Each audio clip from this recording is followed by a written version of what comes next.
नमस्कार, आपका अक्षता क्लासेस में स्वागत है। आज हम रामधारी खंड 1 की प्रतिलेखन संख्या 6 की डिक्टेशन करेंगे, जिसकी स्पीड 120 शब्द प्रति मिनट होगी। आपकी डिक्टेशन अगले 5 सेकंड में शुरू होगी।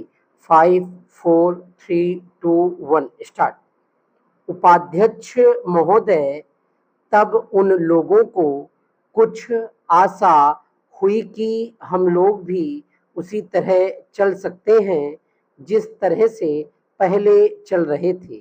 लेकिन अभी हाल में जो चुनाव हुआ उससे देश के धनिकों के मन में बड़ा संदेह पैदा हुआ कि इस चुनाव के बाद उनकी स्थिति वैसी नहीं रहेगी जो अब तक चली आती रही है। गरीबों और अमीरों के बीच में अब तक जो बहुत बड़ा अंतर चला आ रहा था, उसको अब तेजी से दूर करने का प्रयत्न किया जाएगा। श्रीमान, मैं आपका बहुत ही आभारी हूँ जो आपने सदन में चालू वर्ष के बजट पर अपने विचार प्रकट करने का अवसर दिया है। मैं इस बजट का समर्थन करना चाहता हूँ। श्रीमान, मैं सबसे पहले अपने दल के नेता प्रधानमंत्री को इस बात के लिए बधाई देना चाहता हूं कि उनके नेतृत्व में देश में कांग्रेस दल को स्पष्ट बहुमत मिला और इसके फलस्वरूप यहाँ पर केंद्र में एक ऐसी सरकार का गठन हुआ जो कि देश में वास्तव में समाजवाद लाना चाहती है।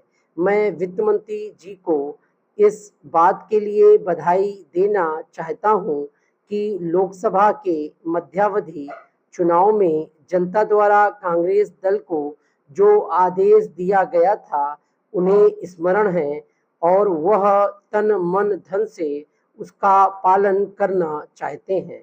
वह आदेश था देश में सामाजिक और आर्थिक विषमता दूर करने का, देश से गरीबी, बेकारी और बेरोजगारी को हटाने का और देश के जो पिछड़े हुए हिस्से हैं उनका पूरा विकास करने का।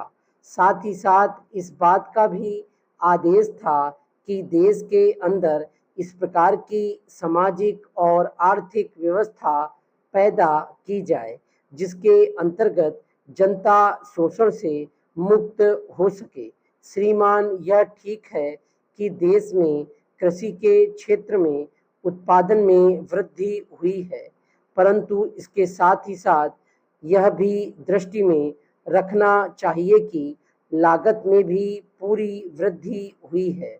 इसके लिए आवश्यक है कि सिंचाई के साधन बढ़ाए जाएं और अधिक उन्नत बीजों का प्रयोग किया जाए।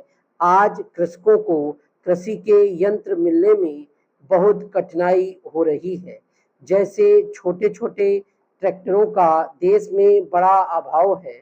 उनके बनाने के लिए शीघ्र नए कारखाने खोले जाएं जिससे कृषकों को जल्द से जल्द ट्रैक्टर मिल सके। देश तभी प्रगति करेगा, हमारा ऐसा विश्वास है। डिक्टेशन कंप्लीट हो गई है। Thank you.